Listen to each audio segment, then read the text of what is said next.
Para alguns, luxo está nos objetos caros e supérfluos. Para outros, significa valor estimado, peças exclusivas. Independente da definição, o mercado de luxo movimenta cerca de 6 bilhões de dólares por ano no Brasil. Sobre o potencial de crescimento desse mercado e o que ele representa para a economia do Rio de Janeiro é que vamos conversar hoje.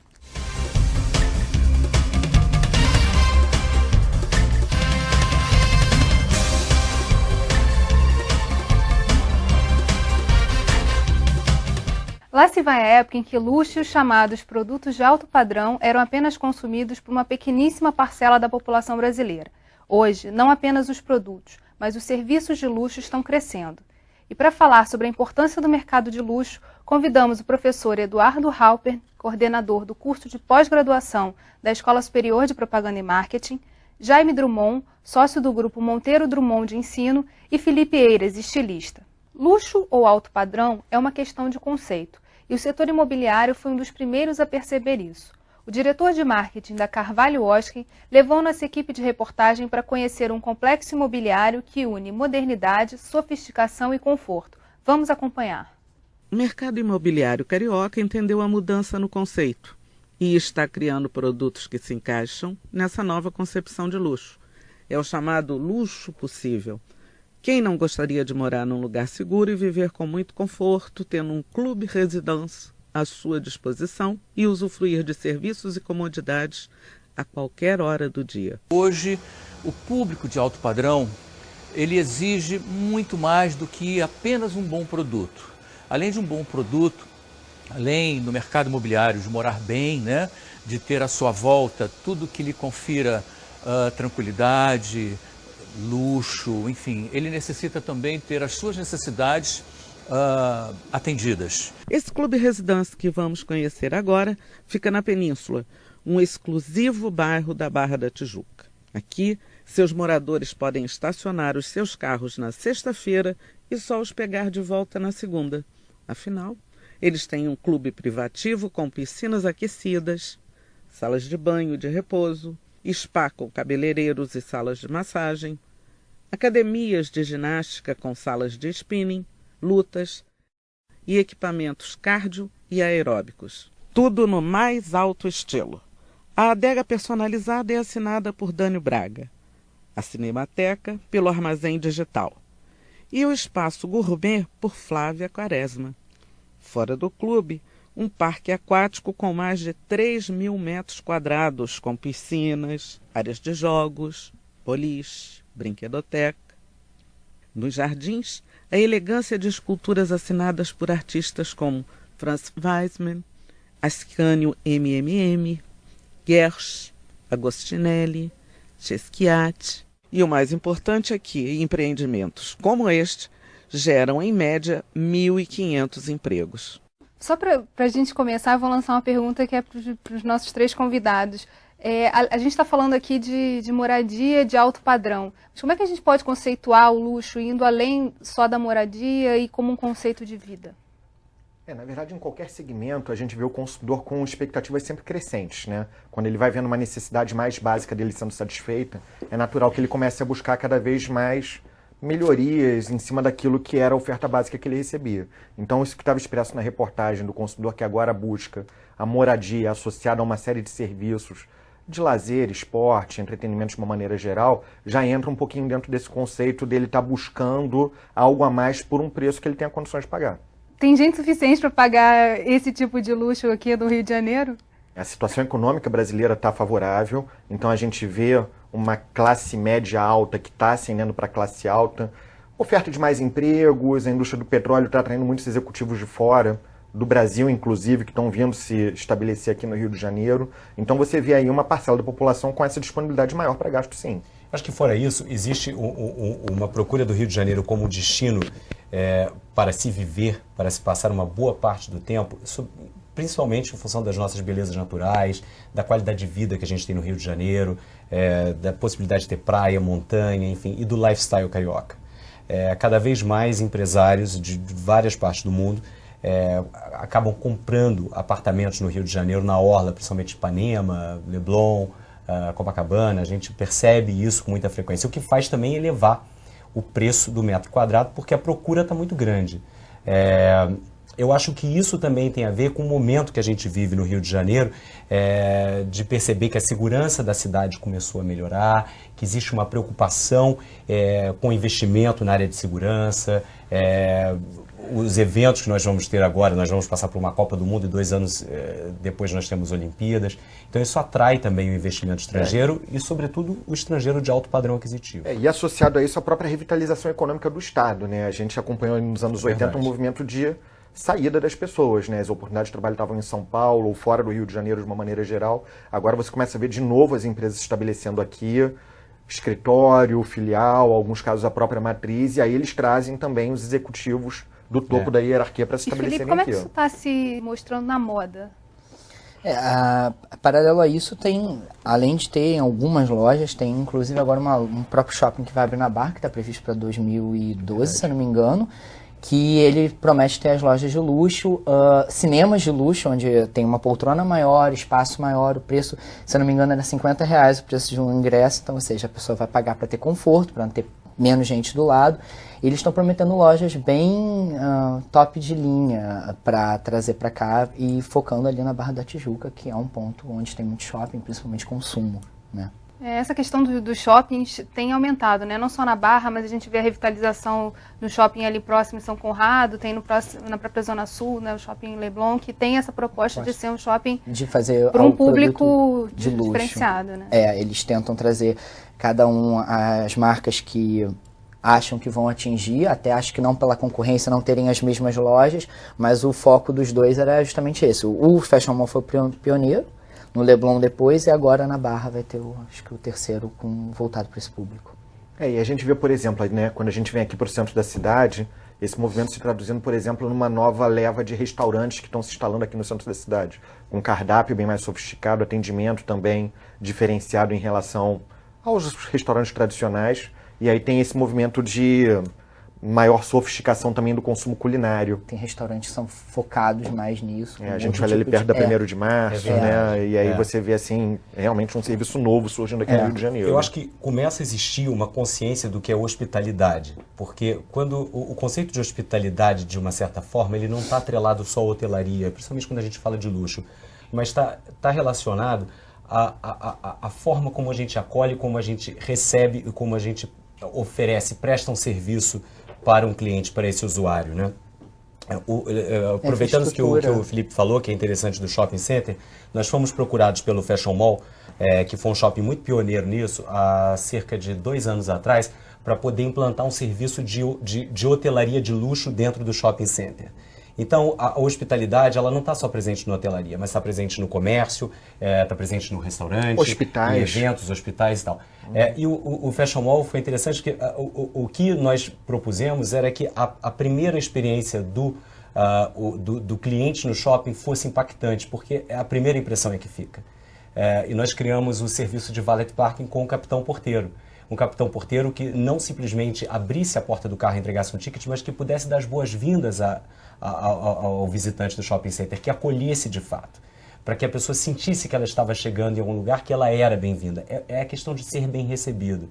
Eu acho que o luxo, ele não está só na finalização dos acabamentos de um empreendimento imobiliário, ou do lençol escolhido para um hotel, ou do amenity de toalete, mas ele está muito mais na experiência que você cria e como esse serviço é realizado. E eu acho que a gente começa a ficar atento a isso à medida que a gente começa a experimentar novas oportunidades. Isso muda o grau de exigência e de expectativa do cliente. Celebridades invadem o Rio de Janeiro e geram um apagão de serviços de luxo. Você vai saber sobre isso no próximo bloco. A gente volta já. Rio em Foco, aqui política e economia caminham juntas.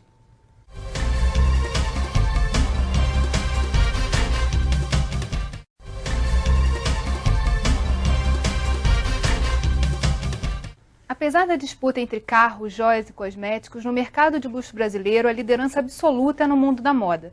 Das empresas voltadas a esse mercado, 27% atuam em moda, seguidas por calçados, 17%, e automóveis, 10%. Nossa reportagem foi às ruas, quer dizer, aos shoppings, e mostra um pouco sobre esse mundo para você.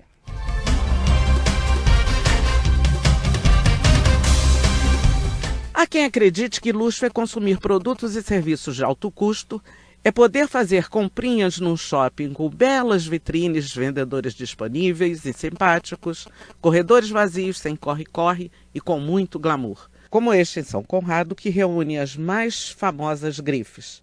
Tudo muito calmo e tranquilo. Mas o luxo não está restrito às áreas nobres. Se você trabalha no centro da cidade e precisa de uma produção caprichada para aquela festa de última hora, não tem problema. No centro da cidade, esta loja, num 5º andar de um prédio comercial, oferece o que há de mais sofisticado em termos de moda, com todo o conforto para a clientela. Aqui você pode escolher o modelito que vai comprar, tomar banho com sais perfumados e luz de velas. Depois, no Espaço Beleza, uma das vendedoras recepcionistas ajuda você no penteado, na maquiagem. Pronto. É só partir para aproveitar a festa. Novamente é um oásis, assim, no meio, como se o centro da cidade fosse um deserto, né, assim, e novamente eu considero um oásis, né, assim, é uma mistura de bem-estar, de diversão, de prazer mesmo, acho que novamente para mim é um prazer, assim, é um momento de prazer, em dias difíceis, em dias de trabalho, assim, pesados, né? Vira novamente, traz uma leveza e principalmente prazer. A estilista francesa Coco Chanel dizia que luxo é supérfluo, mas absolutamente necessário. E ela devia ter razão. O mercado de joias agrega 100 empresas produtoras, 1.000 lojas, 20 mil empregos diretos e vende 40 milhões de dólares por ano. Mas isso aqui no Rio de Janeiro, porque pesquisa recente mostra que as paulistanas acham joias um luxo, mas não se interessam por elas. É engraçado, né? Que a definição, na verdade, de luxo, então, se a gente parar para pensar, é aquilo que a gente não pode sempre, né? Então, o luxo vai ser, na verdade, culturalmente determinado. E aquilo que você determina que é luxo para sua vida. Momento mágico, exatamente. Né? Não, eu já tive casos de clientes que eu estava contando outro dia essa história. O cliente tinha um dinheiro no bolso, viu um vestido, são uns anos atrás, o vestido custava R$3.500, o dinheiro era para comprar um sofá para casa dela novo. Ela pegou o dinheiro e comprou o vestido. Ela não quis nem saber, ela não queria o sofá, ela queria o vestido. Isso para ela é luxo. Para ela o sofá é um supérfluo, é uma coisa, um mal necessário ter na casa dela. É aquele consumo que ela não pode realizar sempre, que ela vê como um momento de autogratificação. E aí ela se permite, num determinado momento, fazer um gasto que ela não faria. E você foca numa área. Cada um foi que estava sendo dito. Ou você vai gastar num carro, você vai gastar numa joia, ou você vai gastar numa roupa. Cada um vê disso de uma forma. Exatamente. Numa bolsa, num sapato. Por que todo mundo compra bolsa? Porque a bolsa é o mais durável. Uma bolsa dura 3, 4 anos, ela bem cuidada. Então, se você investe uma grana alta naquilo, aquilo tá sempre. E detalhe, você tá todo dia com ela. Então todo mundo consegue identificar isso. Por isso que os acessórios são as primeiras coisas que marca de moda elas procuram fazer. E quando as marcas são vendidas, a primeira coisa que os empresários fazem é vamos fazer acessório. Óculos, perfume. O mais barato é o perfume, que aí você consegue. Porque se você for parar para pensar, o perfume, ele carrega um nome e todo mundo chega para você, pô, você tá cheiroso. Ah, tá. Aí você fala o nome do estilista. Então você tá carregando um pouquinho dele junto com você. Esse é o melhor marketing que existe. É verdade, porque aí você cria uma oportunidade para exposição e referência daquele consumo que você está praticando. Exatamente, né? E o nome dele é divulgado. Então isso tudo vira. Então contando que a primeira coisa é feito isso, você faz o perfume, depois linha de óculos, bolsa, sapato e assim, os mais duráveis. A gente falou aqui do consumidor que procura o luxo, mas quem é o vendedor? Quem é a pessoa que está do outro lado do balcão para vender luxo? Eu comecei a opção do comércio como vendedora para pagar minha faculdade de história mesmo. Eu comecei trabalhando.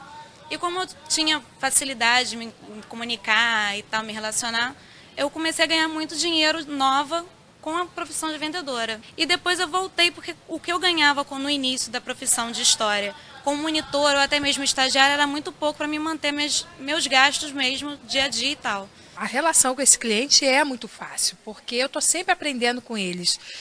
São clientes de um poder aquisitivo bem alto, então eles estão sempre viajando. Então, assim como eu passo informação para eles de moda, do que eu tenho para oferecer, eles também me dão retorno, dizendo o que eles fizeram fora do país. Então, para mim, isso é muito importante. Eles trazem informação para mim também, né? Um público bem direcionado, que tem pouco tempo, que o dia a dia delas é corrido, elas são mais objetivas. Elas já entram, já sabem o que elas querem. O máximo que a gente faz é acrescentar e trocar aquelas informações bem rápidas. Eu gosto de trabalhar com o público, eu gosto de viajar, conhecer pessoas, trocar informações não só do mundo da moda, como o dia a dia, a correria das pessoas, como funciona, né, no meio dessa loucura do centro do Rio. É conciliar trabalho com estudo, com prazer de na hora do almoço fazer umas compras, ser uma coisa mais descontraída. Eu gosto muito desse meu dia a dia bem corrido. Eu acho que não só o vendedor, mas eu acho que o serviço de uma forma geral, que nós estávamos conversando aqui, é um grande desafio para a nossa realidade, para a realidade do estado do Rio de Janeiro e da cidade do Rio de Janeiro e do Brasil de uma forma geral.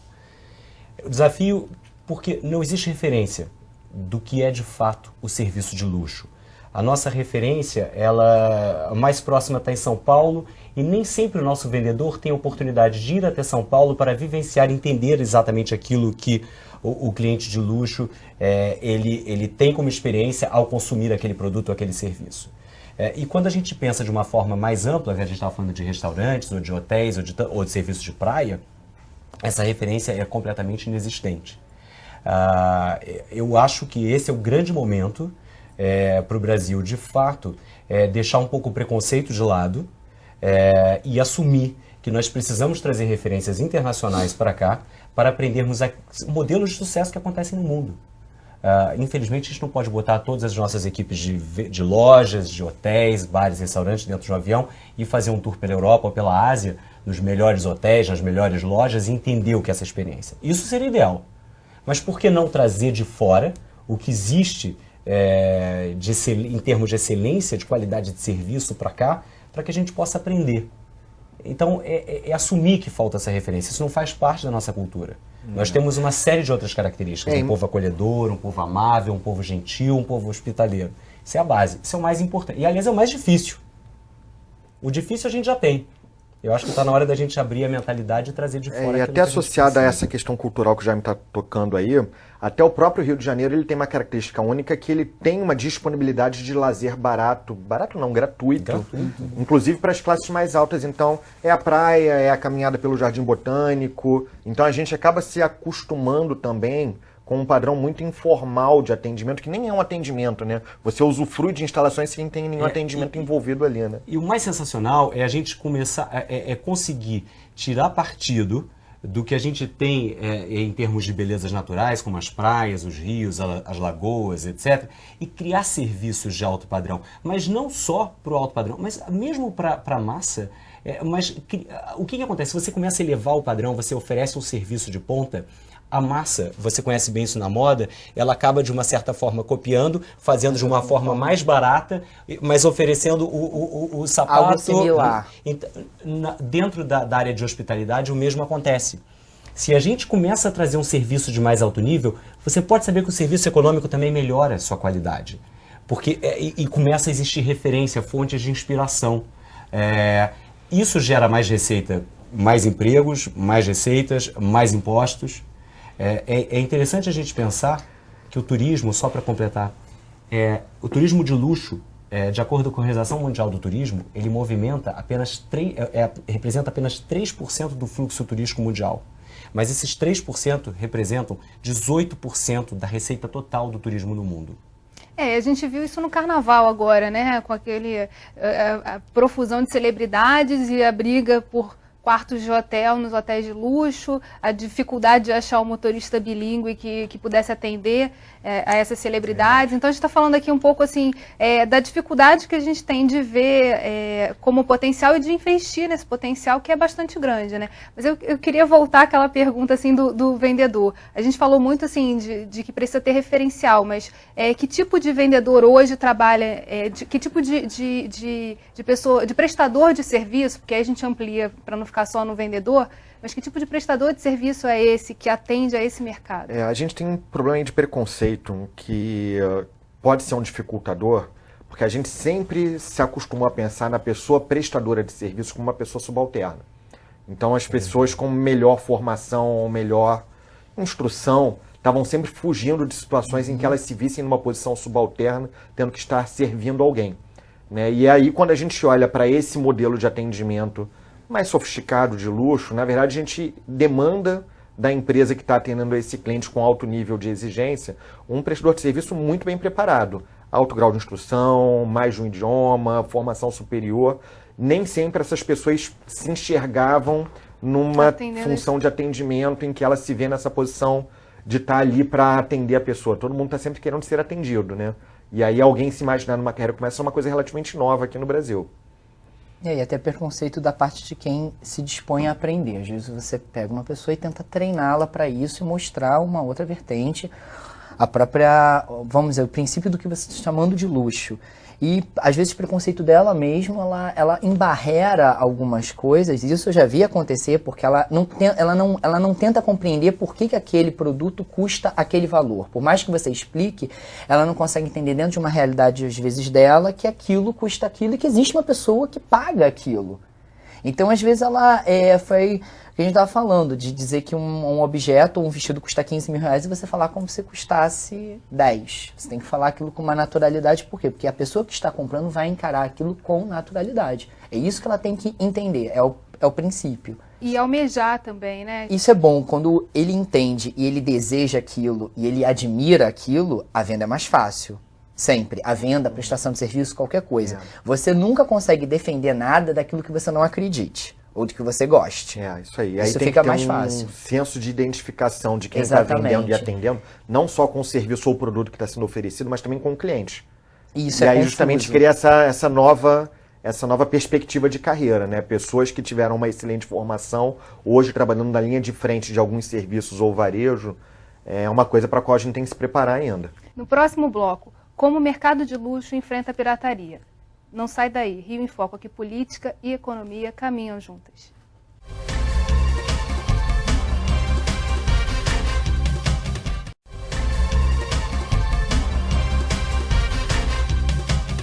Em relação à cópia, né? Toda vez que a gente almeja um produto e não tem dinheiro para pagar por ele, é muito comum o pessoal correr para comprar o pirata. Como é que o mercado de luxo enfrenta isso? Com dificuldade. Tem marcas que elas gastam mais dinheiro combatendo a pirataria do que em publicidade. Porque quando isso chega num âmbito muito grande e as pessoas não conseguem diferenciar o que é verdadeiro e o que é falso, às vezes a pessoa sabe que ela está comprando falso, mas ela acha que vai passar por verdadeiro. Você tem que ter o conhecimento do que é verdadeiro para entender o que é o falso. Isso é complicado, porque se você se dispõe a pagar um preço X num objeto, é porque você quer aquele objeto pelo que ele representa, e não somente por status. O status ele está agregado, mas aquilo tem um valor pessoal para você. E um valor pessoal também e social no seu meio. Que tem um livro que tem um escritor que ele afirma isso, o Império do Efêmero. Ele afirma que todo objeto ele tem um código. E esse código ele serve de meio de comunicação. Então o que adianta você pagar 10 mil numa bolsa, se aquela bolsa no ambiente que você está, ninguém reconhece que ela custa 10 mil reais? Isso aí. Existe um código para isso.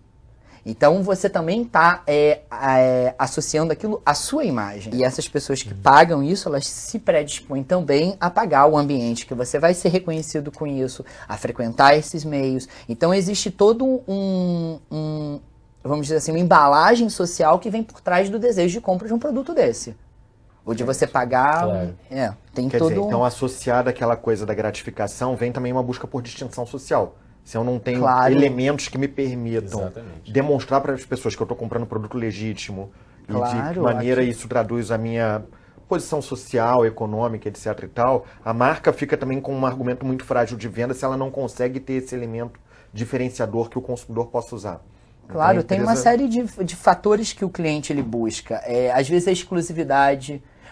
Olha, você quer ver um artifício que às vezes as pessoas pensam que não funciona quando você diz assim, só tem esse, olha, vende. É mortal, né? Mas isso não como mentira, como verdade. Se isso for autêntico, você diz, olha, não, só foi feita uma peça, as pessoas... Se eu não me engano, é uma estratégia do grupo Louis Vuitton em Tóquio, de mandar poucas unidades de determinadas bolsas para a loja de Tóquio, porque como as japonesas vão em massa para Paris, elas fazem fila na Avenida George V com Champs-Élysées para poder comprar aquela bolsa que na verdade acabou em Tóquio.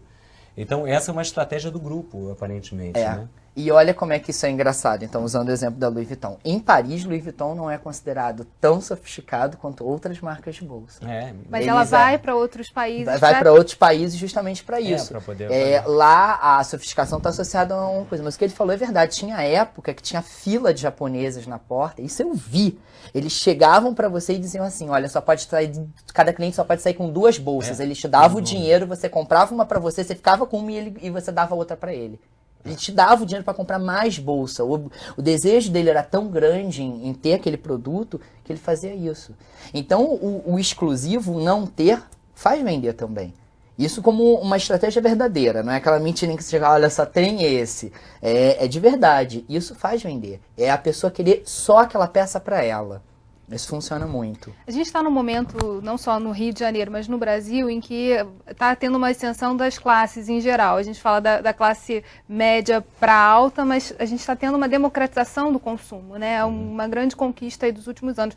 Eu queria falar sobre isso, assim, até que ponto a democratização do consumo estimula também essa aspiração, né? A construção dos desejos. E por que a gente está atraindo também essas grandes grifes para o Rio de Janeiro, para o próprio país? Assim. Eu acho que, aliás, isso tem muito a ver com a pirataria, porque com essa ascensão do consumo, a falta de recursos para poder comprar muitas vezes a grife, você que é de moda sabe disso, que está na vitrine, a pessoa acaba comprando no camelô. Depende. Isso, de uma certa forma, estimula. E a pessoa passa a ter, porque ela começa a mudar a referência e ela tem, talvez, a oportunidade de entrar no camelô e comprar. A pirataria é um mercado informal, quer dizer, é um mercado que não gera, ele tira emprego, é um mercado que não alimenta nada. Ele, na verdade, e que existe, e que está nas ruas do Rio de Janeiro. A verdade é que vem da China, né? Muitas vezes são fábricas que fazem para o fornecedor de verdade e elas se aproveitam de formas que às vezes são deixadas para isso. É uma coisa, é ilícito, é ilegal, não é certo fazer isso. Você não pode aproveitar de uma ideia ou de um padrão que foi utilizado por uma pessoa para isso. Só que na moda a gente tem um pequeno problema, não existe patente. Você não tem como patentear algo. Assim como você não consegue patentear serviços. Serviço você também não pode. Então você não pode patentear isso jamais. Isso. Então como é que você não vai deixar alguém copiar algo que você fez mediante isso? O que se cai na crença é que a gente acredita que a pessoa vai querer pagar porque ela acredita na marca. E não porque ela está comprando aquilo simplesmente porque é uma marca X ou uma marca Y. Ela tem um valor. Então, um outro trabalho da marca é também tentar agregar valor ao cliente. Fazer com que aquilo simbolize mais do que um simples objeto para ele. Aí a gente volta à ideia da sensação de viver aquela experiência de entrar na loja e estar num momento completamente diferente do que comprar. Habitual, né? Mas além disso, pegando essa coisa que você está falando da ascensão social que está acontecendo hoje no mercado brasileiro, aí a gente vê também que é um processo de difusão, né? Porque aí certas tendências começam lá com as pessoas de maior poder aquisitivo e as empresas que se dispõem a atender essas pessoas, e tem uma disseminação natural desse conceito. Quer dizer, em algum momento a pessoa de classe média baixa, classe média, ela aspira ter práticas de consumo semelhantes àquelas pessoas de mais alto poder aquisitivo. Aí a empresa vai decidir se ela está disposta a popularizar o seu produto e serviço para poder atender essa que provavelmente é a maior fatia de mercado a ser atendida, ou quanto ela reconhece que em algum momento o produto dela pode ser por licenciamento, por exemplo, não precisa ser necessariamente uma cópia pirata, ela própria acaba licenciando a marca dela para outras empresas fabricarem uma versão mais popular daquilo, e aí ela se compromete, ou ela assume o ônus de ter que estar o tempo todo revitalizando seus produtos e serviços para manter aquela distinção do consumidor de mais alto poder aquisitivo. Quer dizer, a gente pensa em telefonia, por exemplo, o telefone celular no começo aqui no Brasil era vendido por mais de 20 mil dólares. Né? Era um produto disponível para pouquíssimas pessoas, e aí você vai ver uma popularização da telefonia celular, mas ao mesmo tempo tem que manter uma oferta constante de novos produtos para continuar atendendo o consumidor de mais alto. E o que a gente vê é que nesse caso específico, você não tem a pessoa de maior poder aquisitivo é quem compra o celular mais caro. Normalmente não é assim que ocorre, porque ele é também uma forma de você ter status. Não, olha, em moda, às vezes acontece ao contrário. Os clientes, eles não ligam para isso, eles preferem valorizar outras coisas. A parte de tecnologia não. Até porque hoje, se você for parar para pensar, mesmo comprando um aparelho muito caro, você tem a operadora às vezes te dá esse aparelho. Então aquilo ali, o simbolismo, vamos dizer, do aparelho, existe. Praticamente, porque, por exemplo, se você pegar uns aparelhos mais caros que custam R$2.500, R$3.000, vamos botar assim, o que algumas marcas começaram a fazer? Produtos exclusivos. Ah, o celular é assinado por fulano, então tem 10.000 unidades no mundo, aí ninguém se estapeia por aquela unidade. Ah, esse aqui tem um brilhantezinho, foram feitas 3.000 no mundo. Botou número, já muda, aí o patamar muda. Porque as pessoas querem Exatamente, isso, né? porque acabou. Eu acho que esse é um conceito novo também de luxo. É exclusivo, é aquilo que só você tem, é aquilo que só você vai poder dar, aquela identidade, é a numeração daquilo ser menor.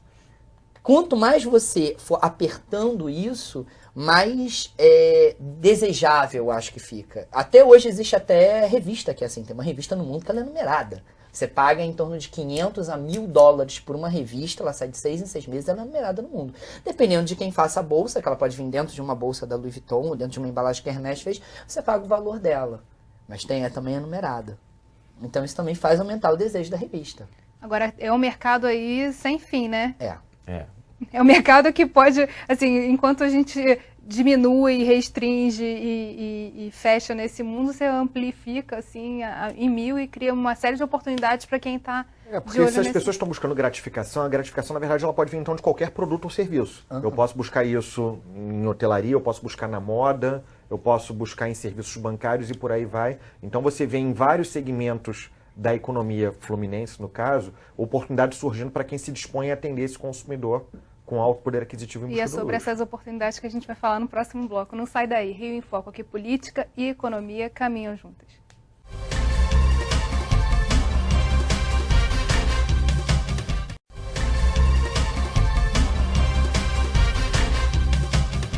A tradição é um dos signos do mercado de luxo. Como o Rio de Janeiro e outros mercados emergentes estão se adaptando a essas exigências?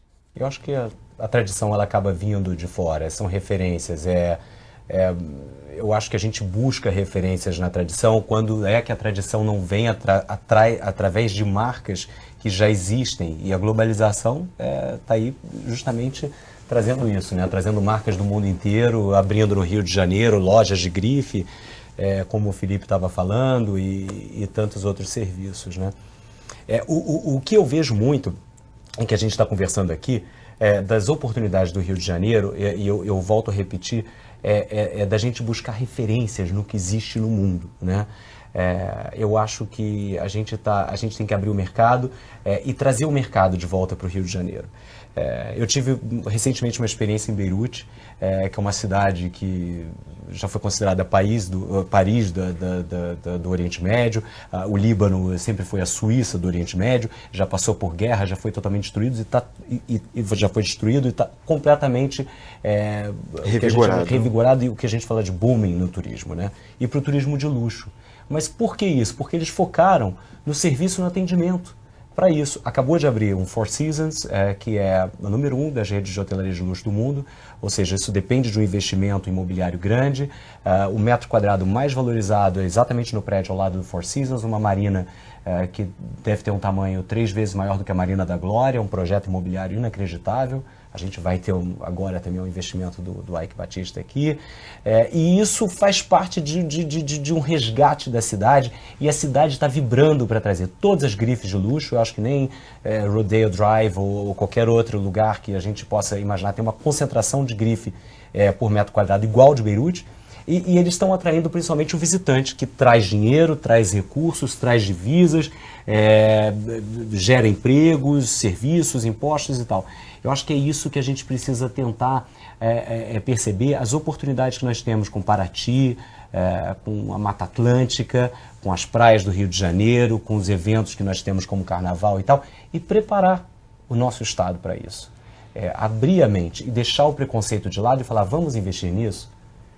E trazer esse público para cá. E formar a gente. E aí, nesse sentido, para o empreendedor, é um mercado com uma barreira de entrada baixa, porque como não tem ninguém estabelecido, fazendo muito bem feito esse atendimento ao cliente em busca do luxo, quem chegar primeiro pode ter uma grande chance de ocupar esse espaço, tanto pensando no empreendedor, quanto em quem está se preparando para ser mão de obra qualificada para esse setor. Existem medidas também que precisam ser tomadas, que são medidas governamentais e de legislação que precisam ser revistas, né? Tipo tax-free, que a gente viaja pelo mundo afora. Beirute, aliás, é um dos lugares que eu vi com mais facilidade tax free, de você comprar. No aeroporto, você gostaria de receber em moeda local, em dólar ou em cartão de crédito, te devolvem na hora, sem fila, com um serviço espetacular no aeroporto. Outra coisa, aeroporto. O Brasil, com o volume de turistas que se espera ter para a Copa do Mundo, para Olimpíadas, nós não temos uma fila mais rápida para passageiros em classe executiva e primeira classe, que é o que chama-se de fast track, que em quase todos os aeroportos do mundo tem. E isso é o básico. Porque se a gente comparar com aeroportos asiáticos, que existem um serviço que você pode pagar algumas vezes $50 a mais, te buscam na porta do avião e você de lá é transportado num carrinho de golfe e a sua bagagem é colocada direto no porta-malas do carro que vai te levar com o chofer até seu hotel. Você sequer passa pela esteira. Mas ainda existe esse, por que ele vai passar na frente? Porque ele tá... A mentalidade tem que ser mudada. E aí também depende de uma mudança de legislação, acho que, não sei exatamente, mas precisa ter uma interlocução maior entre Infraero, ANAC, Polícia Federal, para que isso possa acontecer de fato e a gente possa preparar. A chegada é a primeira impressão, é na chegada no nosso país, na chegada no Rio de Janeiro. E a gente é porta de entrada, né? Somos a segunda, mas somos a cidade ainda mais visitada. Não, de voos internacionais justamente para turismo. Então, na hora da gente melhorar o Galeão, mas fala melhorar o Galeão não é só de serviço de táxi, é o contexto. Tudo. Principalmente para esse gente tá tipo de turista. A gente está falando, começou agora também a temporada de cruzeiros. O Porto do Rio de Janeiro, assim... Imagina um turista que chega no Rio de Janeiro e que você tem uma série de quiosques de táxi, com moças ali gritando, se estapeando atrás de umas janelas, gritando para cada passageiro que passa, chamando o táxi de uma maneira agressiva. Aquilo apavora, ou seja, a experiência de chegada no Rio de Janeiro precisa ser revista. E aí a gente precisa repensar, não tirar, é melhorar a qualidade do serviço prestado. Existe algum lugar para você se formar, para você se informar sobre essas oportunidades de trabalho no setor de luxo? Nós estamos fazendo algumas parcerias agora com a École Hôtelière de Lausanne, da Suíça. Nós estamos trazendo cursos voltados para esse segmento. Vão ser cursos online e cursos presenciais, voltados para o atendimento, qualidade do serviço e, sobretudo, a atitude do serviço nesse segmento de hospitalidade de luxo internacional.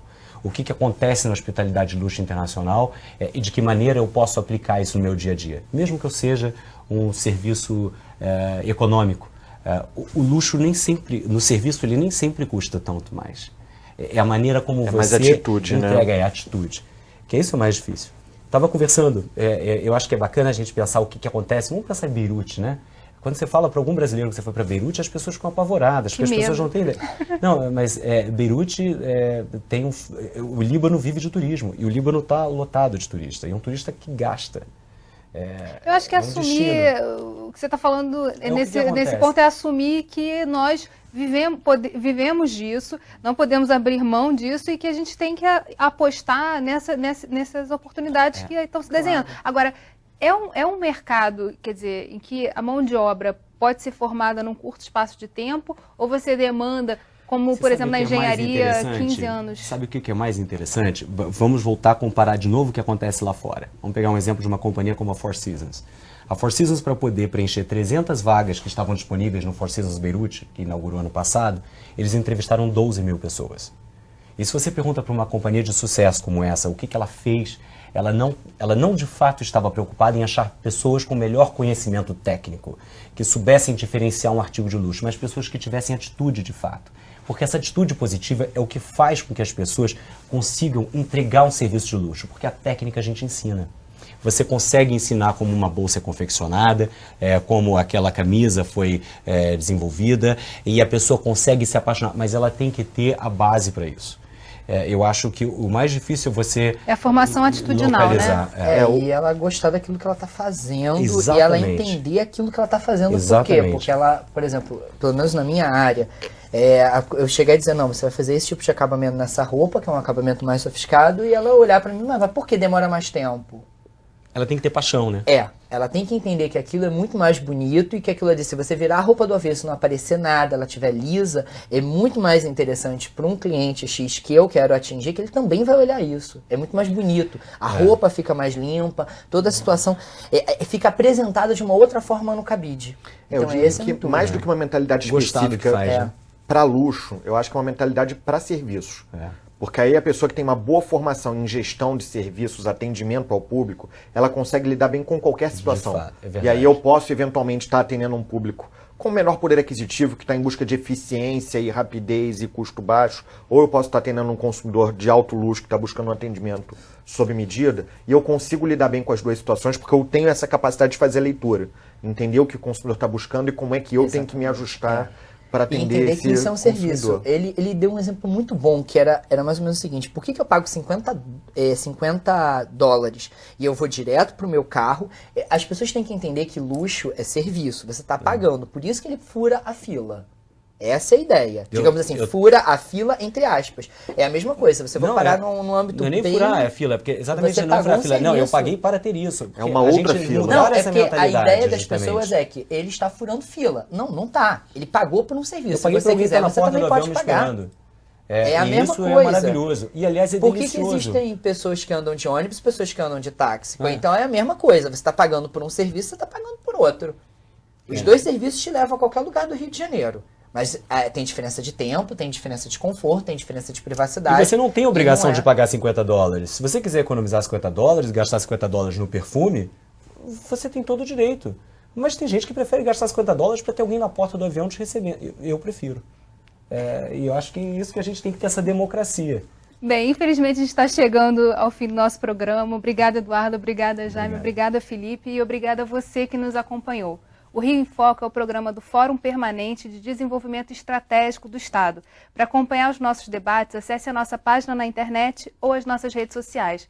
Você também pode assistir esse programa no site www.rioemfoco.rj.gov.br e pelo www.tvalerj.tv.